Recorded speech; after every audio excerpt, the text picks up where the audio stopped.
السلام عليكم ورحمة الله وبركاته. مقعيق وبشار هورا وردير والله ليال لما انتين وحين كسو دوينا يا channel كان برا عالمك حلقة دي سيسدحاد تاس او انمانتا اوغاهد دونو ودنكا الجيريا عالمك ودنكا سوحوك لغايبسين يهي سدح كالر كواسو كلا عدان عقار يا عسان كساميسن بيل يحدق عدانكا وحو تاغن يهي نبات عقاركا وحو تاغن يهي إسلانيبو casaanka ka samaysan bisha iyo xidigta wuxuu u taagan yahay dhiigga dadkii u shahiiday waddankaas. sidoo kale bisha iyo xidigta waa calaamad badanaa ay isticmaalaan wadamada islaamka ah. waddanka Algeria waxa uu ku yaalaa waqooyiga qaaradda Afrika, waana waddanka dhul ahaan ugu weyn qaaraddaas oo awal hore ay ahaan jirtay waddanka Suudaan, laakiin 2011 waxaa dhacay inay koonfurta Suudaan ay ka go'do waddanka Suudaan, saasna ay Algeria ku noqotay waddanka ugu weyn qaaradda Afrika. waxaa sidoo kale ku wareegsan Algeria ama daris la ah 6 waddan, kuwaas oo ay kala yihiin Libya, Tunisia, Morocco, Mauritania, Mali iyo Niger. Algeria waxay nasiib u yeelatay inay xuduud la lahaato badda la dhaho Mediterranean, maxaa yeelay baddan waxay qayb lixaad leh ka qaadataa istamarka waxyaalaha laga dhoofiyo waddankan ama loo soo dhoofiyo. in ka badan 90% dadka waddankaas ku nool waxay degaan waqooyiga dalkaas, sababtuna waxay tahay waa meesha kaliya ee ka midka ah waddankaas ee dhul cagaaran leh, waana dhul aad u yar markii loo barbar dhigo dhulka baaxadda leh ee waddankaas. kaliya 3% dhulka waddankaas ayaa ah dhul wax lagu beeri karo. cuntada waddankaasna 45% waa loo soo dhoofiyaa.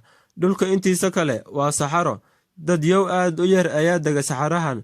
waxa kaliya oo ay ku dhaqan yihiin na waa geed timireedyo ka baxo saxaraha. geed timireedyadan ayaa biyo ay ku baxaan ka hela dhulka hoostiisa, ha ahaato laaso ama lagyo. waddankan sidoo kale waxa uu dhisay wadooyin badan kuwaasoo ku xiriiriya wadamada dariska la ah, iyada oo ay tahay shaqo aad u culus markii loo fiiriyo xaaladda meesha laga dhisayo oo ah meel saxaro ah. tirakoobkii ugu dambeeyay ee lagu sameeyay waddankaas waxaa lagu sheegay inay waddankaas ku nool yihiin dad gaaraya 37 milyan.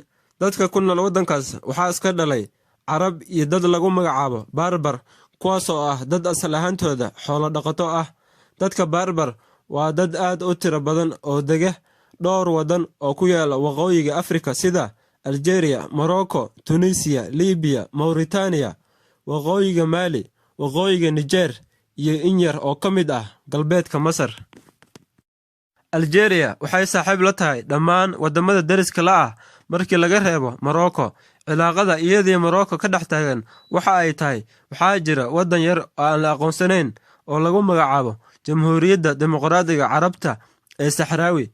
waddanka Algeria waxay taageersan tahay madax bannaanida waddankan yar. waddanka Morocco-na ma taageersana madax bannaanideeda. xagga beecsharada waxay shariiko la tahay wadamada kale ah Greek iyo Qobrus. waddanka Algeria waxaa guumeystay Faransiiska, wuxuuna Faransiisku aad u saameeyay Algeria hadday ahaato xagga dhaqanka, dhismaha, cuntada iyo luqadaba. Faransiiskuna waa luqad maanta aad loogu hadlo waddankaas. Algeria iyo Faransiisku waxay leeyihiin xiriir iyo isdhexgal aad u wanaagsan. hase ahaatee saaxiibada aadka ugu dhow waddanka Algeria waa wadamada kale ah Libya iyo Tunisia.